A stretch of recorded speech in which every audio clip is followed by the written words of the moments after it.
Hey there, mythology fans. Welcome back to another deep dive into the fascinating world of ancient myths and legends. Today, we're going to uncover a side of Poseidon that you've probably never imagined. Ever wondered what Poseidon, the god of the seas, does when he's not whipping up storms or creating earthquakes? You might think he's always out there riding the waves and commanding the oceans, but there's a lot more to his story.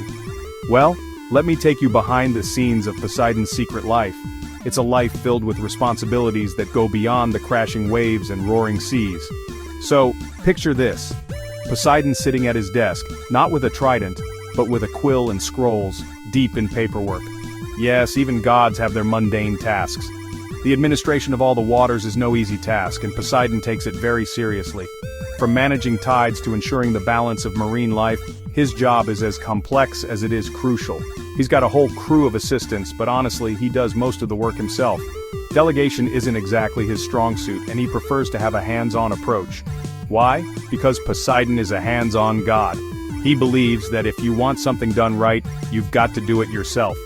This means he's often found buried in his work, ensuring every detail is perfect. All those calculations, all that data, he's the one crunching the numbers. From ocean currents to the migration patterns of sea creatures, Poseidon's desk job is filled with endless data analysis. And let's just say, this isn't exactly his idea of a good time. The frustration is real, and sometimes even a god can feel overwhelmed by the sheer volume of work. Now you might think, why doesn't Poseidon just do something else? Surely a god has options, right?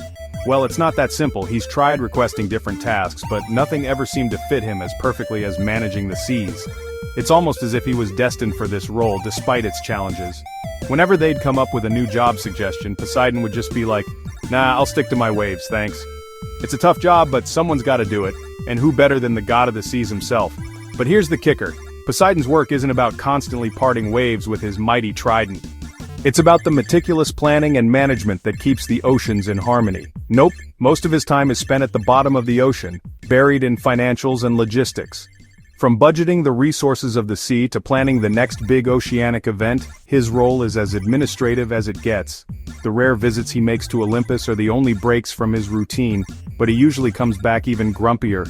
Can you blame him? The hustle and bustle of Olympus can be overwhelming, even for a god.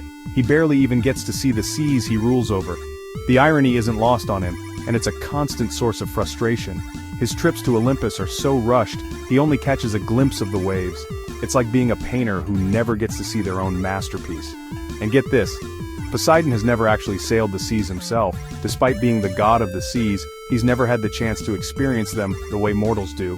He's waiting for the end of the world, thinking there'll be a moment of peace just before the final curtain falls, when he can finally take a little cruise.